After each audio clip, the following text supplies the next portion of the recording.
On est chaud, on est motivé, et premier couac, on se rend rapidement compte du fait que les énigmes sont peut-être pas dans le bon ordre.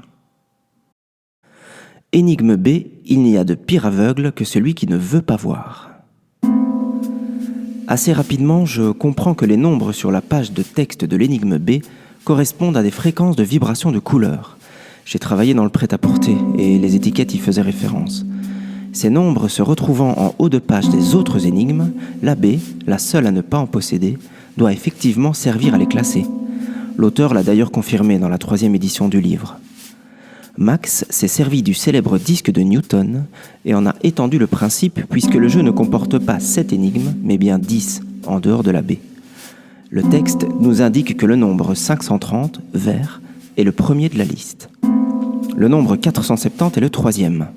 Pourtant, si l'on compte en partant du camembert 530 sur un cercle chromatique progressif des 10 couleurs d'énigmes, la tranche 470 n'est jamais la 3e. Alors, si droite et gauche ne produisent rien de bon, partons d'une théorie des couleurs basée sur les contrastes et sur les transitions entre les couleurs proches, qui veut que la complémentaire d'une couleur lui est diamétralement opposée. En ce sens, le vert 530 s'oppose au marron 780, absent de la liste lacunaire de l'énigme, ce qui donnerait 1 530, 2 780, 3 470. Et que trouve-t-on en face de l'électrique 470 ? L'ensoleillé 580, lui aussi absent de la liste fournie par l'énigme. En face de l'orange 600, le vert soutenu 500. En face du violet 420, le vert kaki 560. En face du rougeau 650, l'eau verte 520. Le doute n'est dès lors plus permis, d'autant que les têtes de chouettes veillant au-dessus de chaque énigme sont de la bonne couleur, celle qui correspond au nombre de leurs fréquences. Nous possédons donc probablement l'ordre correct des énigmes que voici. 1, B. 2, 530. 3, 780. 4, 470. 5, 580. 6, 600. 7, 500.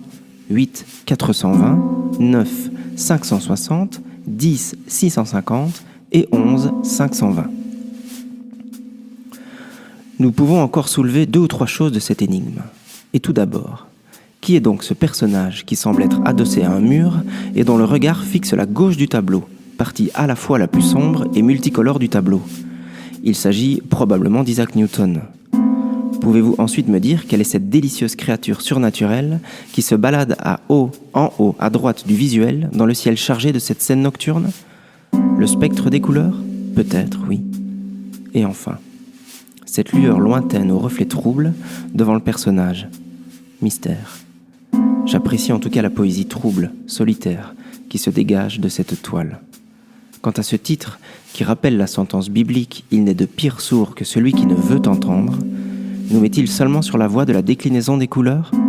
Sachant ce que je sais aujourd'hui, j'y vois la trace d'une ironie toute maxienne, ainsi qu'un avertissement, presque prémonitoire. Le risque est-il d'avoir tout sous les yeux et de ne rien voir, dupé par le maître de jeu ? À suivre. J'arrive enfin, ma belle, de ma rive à la tienne, que de dérives vaines, fardées de sentinelles, aux ombres trop lascives, aux ombres trop lascives. Je viens enfin, ma belle, de ta terre à la mienne, monte à la lune pleine des plaintes éternelles, que l'absence ravive, que l'absence ravive.